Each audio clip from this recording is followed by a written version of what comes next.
1 João capítulo 3, do verso 1 ao 3, diz assim: Vejam que grande amor o Pai nos tem concedido, a ponto de sermos chamados filhos de Deus, e de fato, somos filhos de Deus.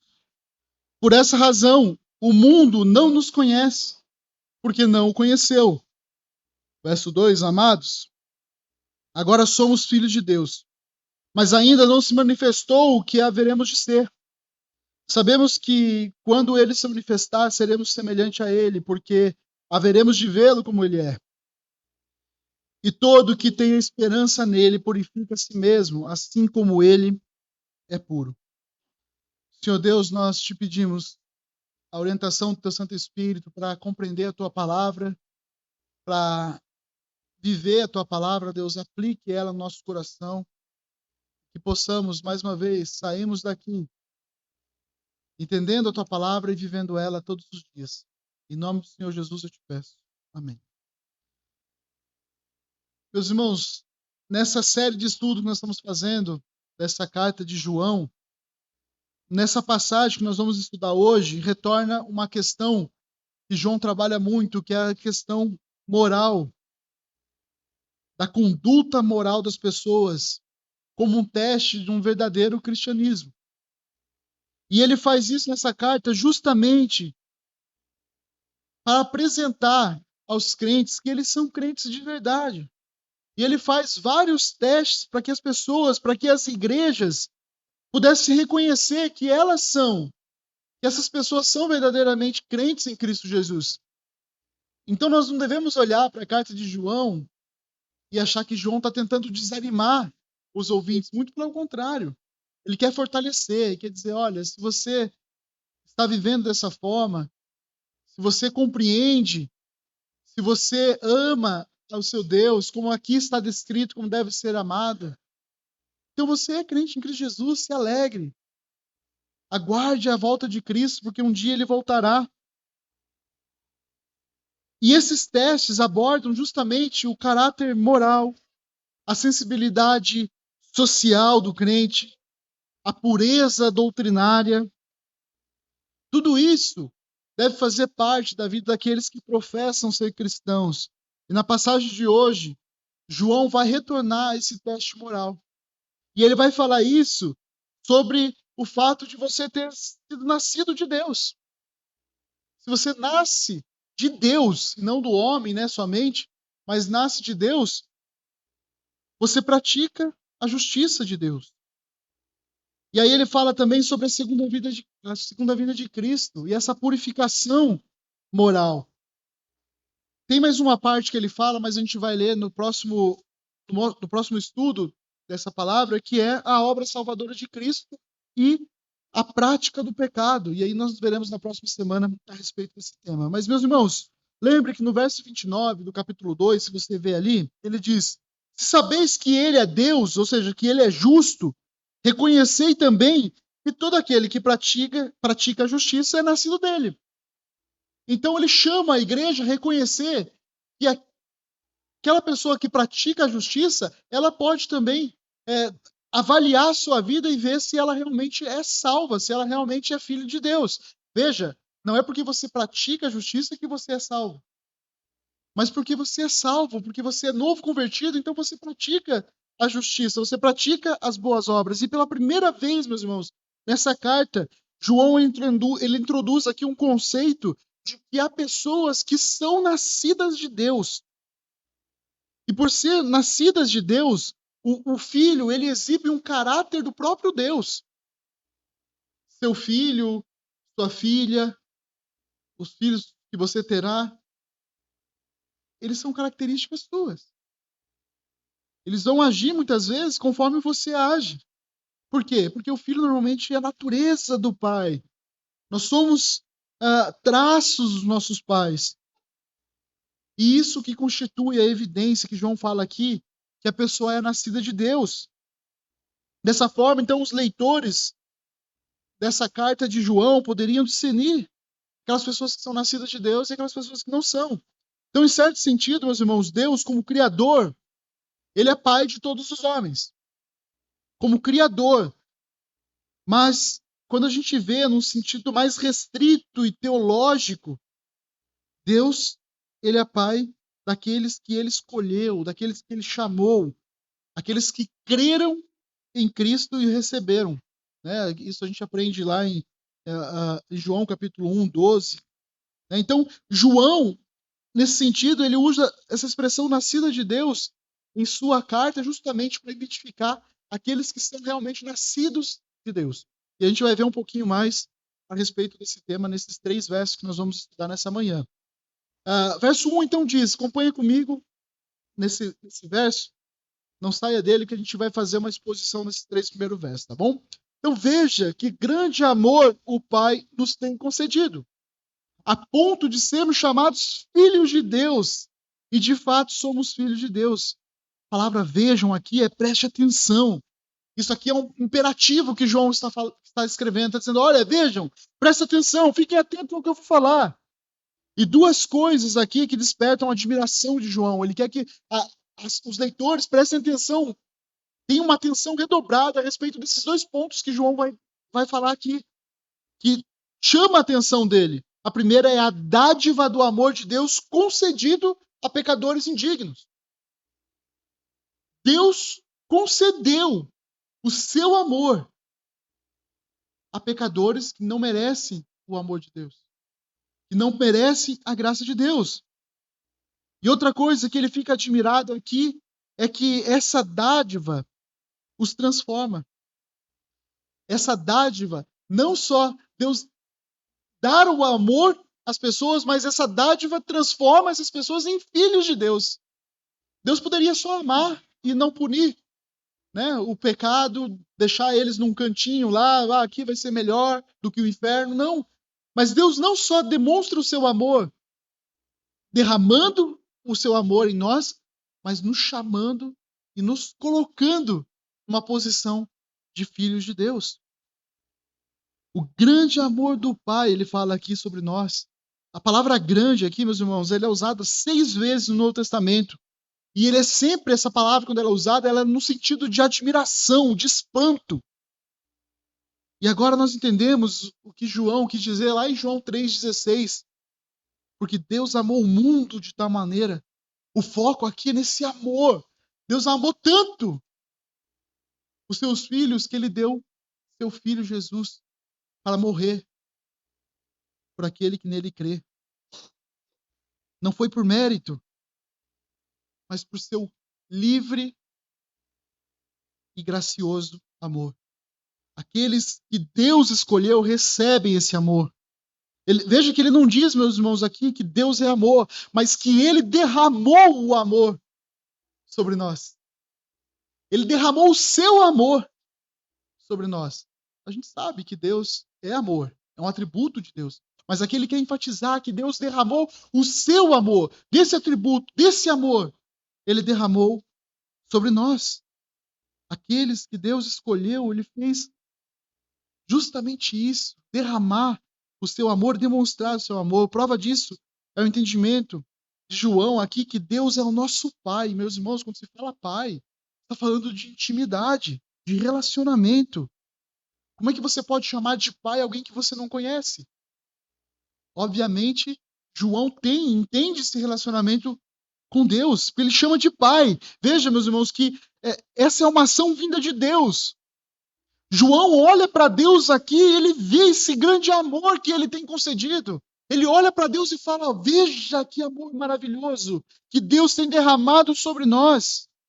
É uma ação ativa de Deus e uma atitude passiva nossa. De olhar para esse amor, contemplar esse amor maravilhoso, esse amor grande. E nós contemplamos, nós nos maravilhamos, assim como João está fazendo aqui. Guarda essa palavra, concedido. Porque se é concedido, meus irmãos, é gratuitamente. É um presente. Logo, Deus não olha lá na frente e vê que você escolheria a Ele. Não. Porque senão seria o quê? Como nós aprendemos hoje de manhã, seria a recompensa pelo seu salário. Não é isso que Deus faz. Deus não olha lá na frente e vê assim, ele vai me escolher, então eu vou dar isso para ele. Porque senão não seria um presente. Seria uma recompensa pela tua escolha. Não é isso que João fala aqui.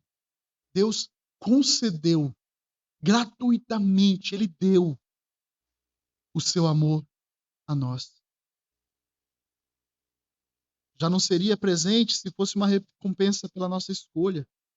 Mas João deixa claro que a nossa adoção, a adoção de Deus como filhos, é genuinamente fluído desse amor de Deus. E eis aqui a prova desse amor de Deus que é derramado por aqueles que ele escolhe. Gostaria que você abrisse a Bíblia em João, capítulo 1. Segura aí nessa carta, tá bom? Nós vamos voltar para ela. Mas veja João, capítulo 1.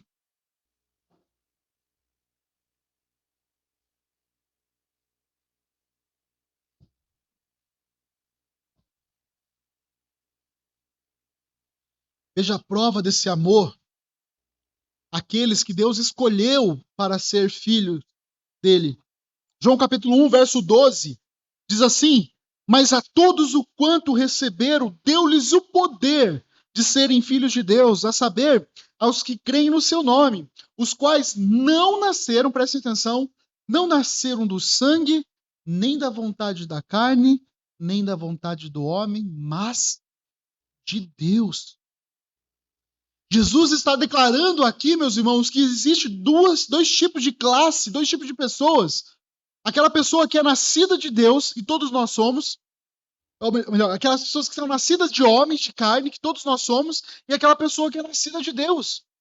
Quando um bebê vem ao mundo, ele herda essa vontade, o sangue dos pais. Nasceram da vontade dos pais. Nenhum bebê pede para nascer.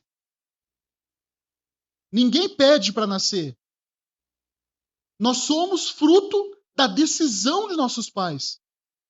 E é por isso que nós nascemos. Todos nós, sem exceção, nascemos naturalmente dessa característica que Jesus está dizendo aqui de sangue, vontade da carne, do homem.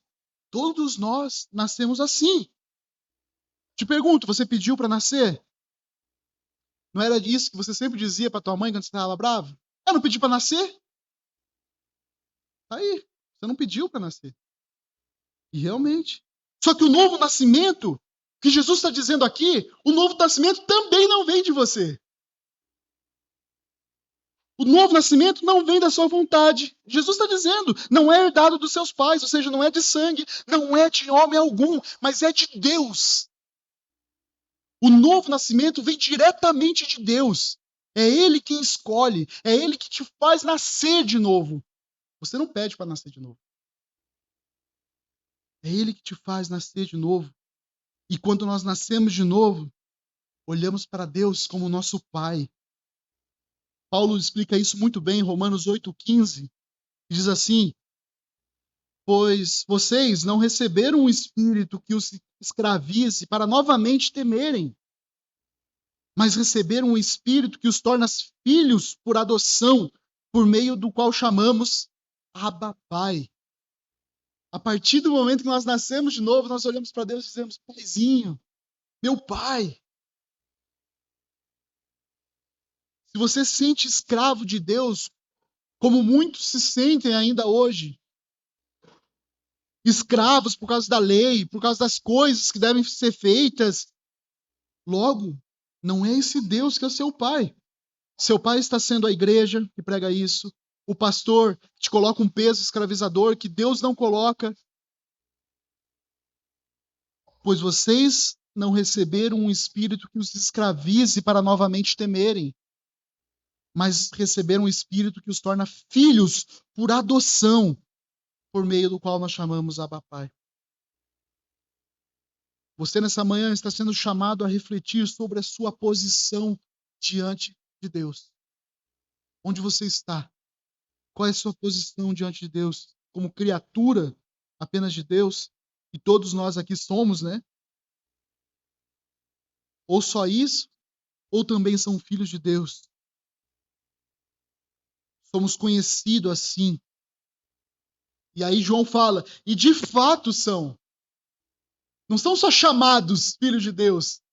Nós não somos só chamados filhos de Deus. João fala, vocês são chamados e são de fato filhos de Deus. Porque ele os fez filhos. Que honra, meus irmãos. Somos partes da família de Deus. Somos filhos de Deus. Não somos suas criaturas. É isso que é graça. É Deus nos dar aquilo que nós não merecemos. Lembra? Guarde isso, misericórdia. É Deus não nos dar aquilo que nós merecemos, que é o quê? Punição, que é inferno. Isso nós merecemos. Isso é misericórdia. Deus não nos dá isso que nós merecemos. Graça é mais ainda. Além de Deus não nos dar isso, Deus nos dá a vida eterna. Deus nos dá a herança de sermos filhos dele. Ele nos chama a fazer parte da sua família, do corpo de Cristo. Nos chama a ser filho dele. Irmãos, isso é maravilhoso. Paulo diz em Romanos 8:17 que se somos filhos, somos também herdeiros. Olha que maravilhoso. Herdeiros de Deus e co-herdeiros com Cristo. Se com ele sofremos, para que também com ele sejamos glorificados. Deus estende o seu amor aos filhos adotivos. Ele faz isso por meio de Cristo Jesus. Agora nós podemos ser chamados filhos de Deus, herdeiros de Deus, de fato, pois não somos ainda.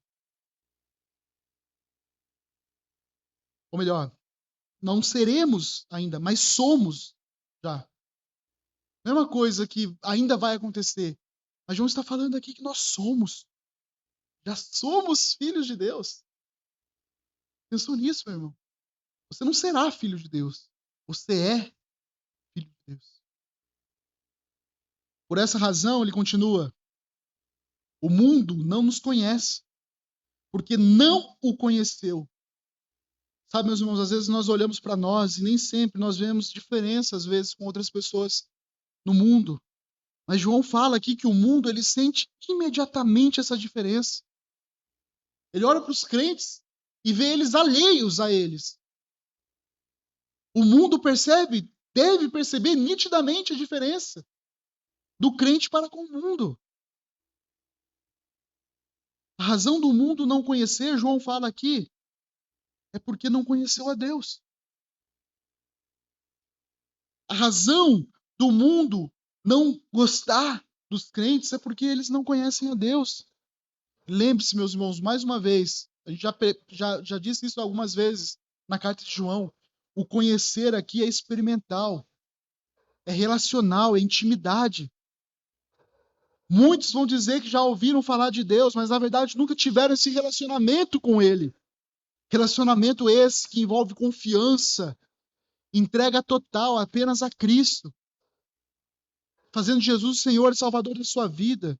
Mas o que João está dizendo é que da mesma forma que o mundo não reconhece que Jesus, não reconheceu que Jesus era o Messias lá entre os judeus, da mesma forma como eles não reconheceram o Salvador do mundo, o Filho de Deus, eles também não reconhecem o cristão como sendo filho de Deus. E a causa dessa hostilidade é justamente essa cegueira espiritual. São as trevas onde o mundo está vivendo. Eles não conseguem perceber, eles não conseguem observar isso, porque estão em trevas. Seus olhos estão cegos. Muitos estão ignorando isso. Muitos não te veem como filho de Deus. Muitos dizem que você perdeu Deus como pai. Imagina? Deus era teu pai, agora deixou de ser teu pai. Você saiu. Em João 15, 18 e 19, é interessante porque Jesus ensina que essa estranheza pode chegar ao ponto de haver ódio e perseguição. Olha o que Jesus diz em João 15, 18 e 19. Se o mundo odeia vocês, saiba que antes de odiar vocês, odiou a mim. Se vocês fossem do mundo, o mundo amaria o que era seu. Mas vocês não são do mundo. Pelo contrário, eu dele os escolhi. Todos nós éramos do mundo. E Deus nos escolheu deste mundo. E aí ele fala, e por isso que o mundo odeia vocês. E é o que muitos fazem hoje, meus irmãos. Não é apenas lá na China, lá na Coreia do Norte, mas no Brasil também há perseguição. Às vezes de forma velada, às vezes de forma explícita. Pessoas que se dizem crentes perseguindo membros de outras igrejas, pessoas aqui destacadas por João como aqueles que nunca conheceram verdadeiramente a Deus. Pedi para vocês abrirem em João 16, 2.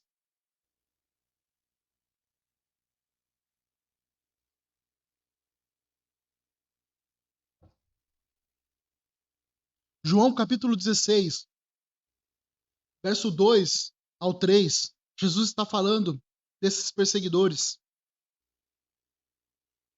Olha o que ele fala desses perseguidores. Eles expulsarão vocês das sinagogas, e até chegar a hora em que todo aquele que os matar pensará que, com isso, está fazendo o quê? Prestando culto a Deus. Não é o mundo aqui, né? Entre aspas. Não é os não é Hamas aqui, não é os mutiladores, não são aquelas pessoas que perseguem por perseguir, mas ele está falando pessoas que dizem que estão adorando a Deus, que estão prestando culto a Deus. E aí Jesus diz que essas pessoas, verso 3, isso farão porque não conhecem nem a mim e nem ao meu Pai. As pessoas fazem isso porque não conhecem. Não tem, e aqui conhecer mais uma vez, não é conhecer da boca para fora, é conhecer de relacionamento. As pessoas vão te perseguir porque elas não conhecem. Pessoas que se dizem filhas de Deus, elas fariam essas perseguições e ainda achariam que estavam prestando culto a Deus. Vejam quantos estão sendo enganados, meus irmãos. Quantos estão perseguindo, achando que estão corretos, agradando a Deus fazendo isso. E Jesus diz que eles fazem isso mesmo, porque eles não conhecem a Ele nem ao Pai. E na sequência, se você for ler ali, Jesus disse que quando chegasse a hora, né, a gente já viu sobre essa hora, e de que é o que está acontecendo. Já sabemos que nós estamos vivendo essa hora. Os crentes lembrariam do que ele tinha dito, porque essas coisas aconteceriam. Então, meus irmãos, não se assustem quando perseguirem por viver o Evangelho, por amar o Evangelho, por pregar o Evangelho. Não se assustem. Jesus disse que isso ia acontecer. Não assuste quando eles atacarem e ainda vão dizer que estão servindo a Deus, que estão adorando a Deus. Jesus disse que isso ia acontecer. Mas eles realmente não conhecem o Deus da Bíblia. Conhecem a Bíblia de Deus, às vezes, mas não conhecem o Deus da Bíblia. Vamos voltar lá para o versículo 2. Amados, agora somos filhos de Deus, mas ainda não se manifestou o que havemos de ser. Veja, meus irmãos, mais uma vez aqui, nos parece que João está combatendo o falso ensinamento dos gnósticos, né, que é um dos motivos, ele vai falar da carta dele, escrever essa carta, que é justamente combater aqueles que se diziam superiores, aqueles que se diziam perfeitos cristãos, aqueles que se diziam mestres, que sabiam tudo a respeito da vontade de Deus. Assim como muitos são hoje também considerados perfeitos, sem mácula, sem pecado. E João claramente, sem receio, ele diz: ainda não se manifestou o que havemos de ser. Ou seja, ainda somos pecadores. E nós não temos o corpo glorificado ainda. Somos filhos de Deus que, por causa do pecado, não temos ainda a perfeição. A nossa atual condição é muito carente dessa glória dos filhos de Deus que serão perfeitos. Um dia seremos. Nosso corpo é muito frágil. A morte sempre está diante de nós. Somos sujeitos a misérias. A alma vive exposta a inumeráveis males, pecados, sempre estamos nos deparando com eles, está sempre diante de nós. Mas, meus irmãos, é extremamente necessário que todos os nossos pensamentos sejam desviados de tudo isso que nós estamos passando e cercados pelos pensamentos de Cristo, pensamentos de Deus. Nós muitas vezes somos quase esmagados por tanta coisa ruim que acontece, que isso não abale nossa fé, mas que estejamos fixados naquela felicidade que ainda permanece oculta, que haveremos de ser. É isso que João está falando, mas haveremos de ser. Um dia estaremos eternamente, de forma perfeita, filhos de Deus, perfeitamente com Deus, com Cristo. Não se manifestou, pois Cristo ainda não voltou. É isso que João está falando. João está falando da segunda vinda, quando nós seremos glorificados, estaremos eternamente com Cristo. Ainda não somos o que seremos completamente, mas Deus, no seu tempo, irá concluir isso, essa obra salvadora por completo em nossa vida. E o resultado, meus irmãos, daqueles que são filhos de Deus será esse que ele diz aqui. Sabemos que quando ele se manifestar, ou seja, a segunda vinda, seremos semelhantes a ele, porque haveremos de vê-lo como ele é. Maravilhoso, meus irmãos. O fruto dessa adoção de Deus, hoje ela continua oculta ainda. A gente não vê por completo. Por quê? Porque nossa felicidade não está aqui. A nossa felicidade completa está no céu. Lembra que nós aprendemos em Filipenses, nós somos viajantes nessa terra. Nós somos estrangeiros nessa terra. Essa vida é muito diferente da vida eterna com Deus, que pertence aos que são filhos de Deus. É nessa esperança que nós devemos viver. É essa esperança que um dia se tornará plena. É essa esperança que nós contemplaremos como espelho a glória do Senhor. 2 Coríntios 3,18 diz: e todos nós, como o rosto desvendados, contemplando como espelho a glória do Senhor, somos transformados em glória, na sua própria imagem. Filipenses 3,21, Jesus Cristo transformará o nosso corpo de humilhação para ser igual ao corpo da sua glória. Isso haverá, meus irmãos, no último dia. Colossenses 3,4, quando Cristo, que a nossa vida se manifestar, olha a palavra manifestar aqui novamente, quando Cristo, que a nossa vida se manifestar, então vós também sereis manifesto com ele em glória. Na segunda vinda de Cristo, nós estaremos eternamente com ele. Nosso corpo será glorificado, não haverá mais pecado, não haverá mais mancha. Será algo maravilhoso que a gente não consegue perceber aqui, porque nós estamos ainda num mundo que está manchado pelo pecado. Mas haverá um dia que estaremos nessa glória eterna, seremos como ele, em semelhança a ele aqui. Compartilharemos da sua imortalidade, da sua pureza. 1 Coríntios 13:12 diz: porque agora vemos como num espelho, de forma obscura. Depois veremos face a face. Agora, Paulo diz, meu conhecimento é incompleto. Depois conhecerei como também sou conhecido. Irmãos, isso é maravilhoso. A sequência desses acontecimentos futuros é clara para a gente. Cristo vai aparecer, os filhos de Deus vão vê-lo como ele é, e os filhos de Deus então serão transformados para serem semelhantes a Cristo. Esse será o nosso processo, onde estaremos eternamente com Deus. E olha que maravilhoso, verso 3. E todo o que tem essa esperança, nele purifica a si mesmo, assim como ele é puro. Mais uma vez, João fala dessa esperança, a esperança da volta de Cristo, meus irmãos. Essa é a base da nossa vida, tem que ser a base da nossa vida. A esperança, quando ele se manifestar, quando ele vier, não é uma esperança morta, mas uma esperança viva, como Pedro disse. que Deus nos regenerou para uma viva esperança. Essa é a base, meus irmãos, do Evangelho, esperança. A palavra esperança aqui significa expectativa. Quando você coloca a sua esperança, a sua expectativa, a sua vida agora é pautada por essa esperança. A sua vida é pautada por essa expectativa da volta de Cristo. Você não vê a hora de Cristo voltar. E aí ele diz, e somos purificados nele. Veja, meus irmãos, nós não somos purificados pela igreja, pela oração do pastor. Somos purificados por meio de Cristo. João havia dito isso já no capítulo 1, ali no verso 7, que a purificação dos pecados e da injustiça vem pelo sangue de Jesus Cristo.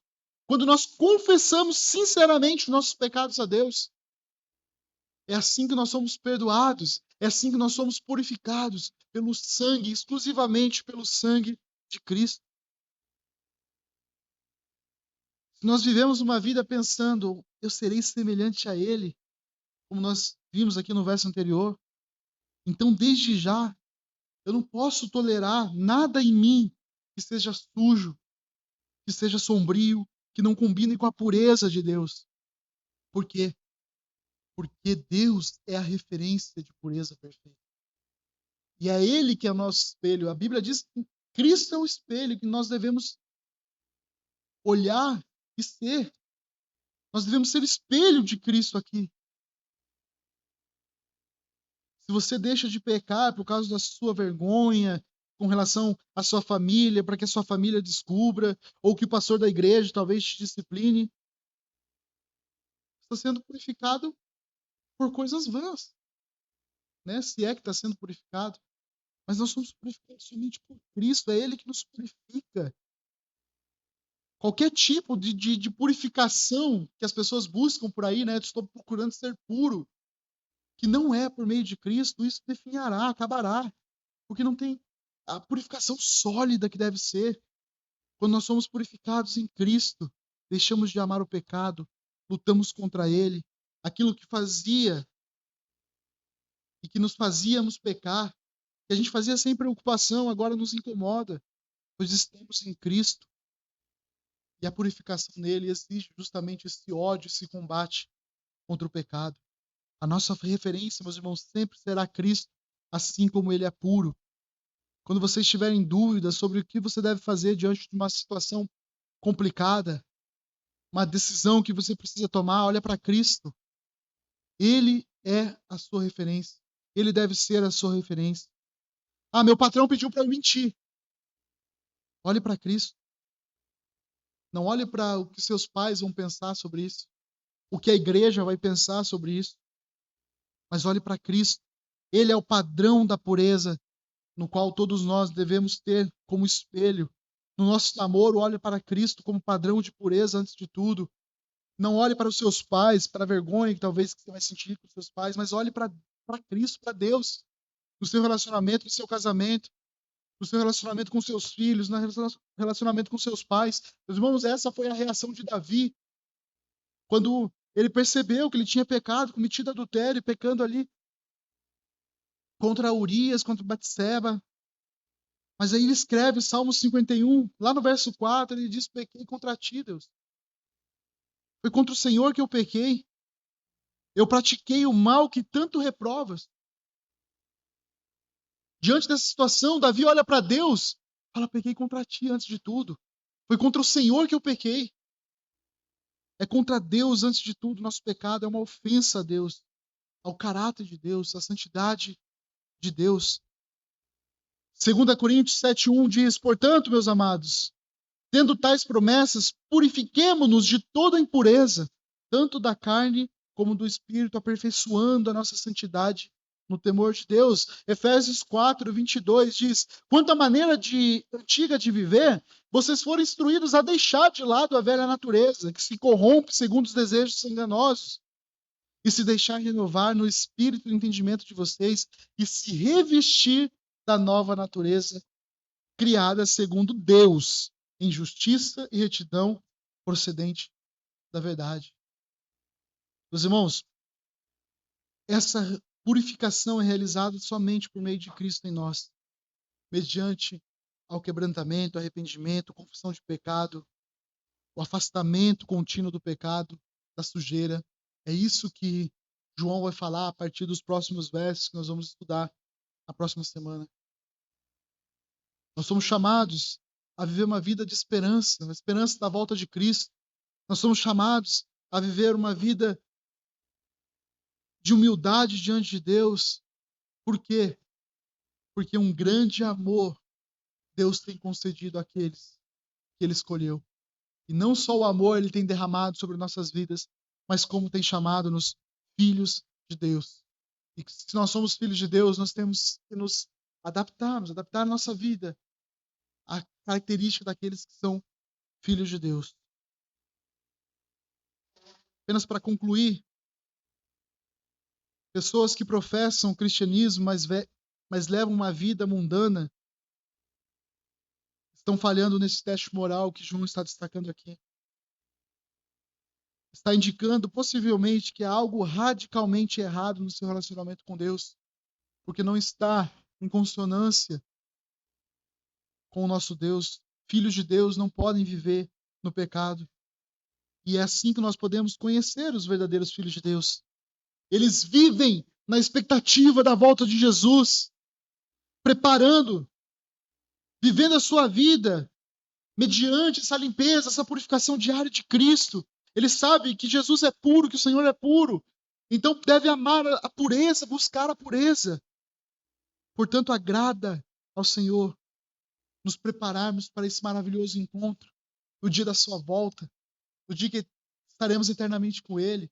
Nós devemos viver nessa expectativa, meu.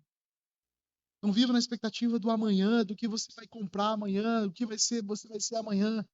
Que a sua perspectiva, a sua expectativa principal seja da volta de Cristo. Se alegre por pensar que cada dia que passa, Jesus está voltando. Cada dia que acaba está mais próximo da volta de Cristo. Isso é maravilhoso. O dia que viveremos eternamente com Ele. Amém? Vamos orar?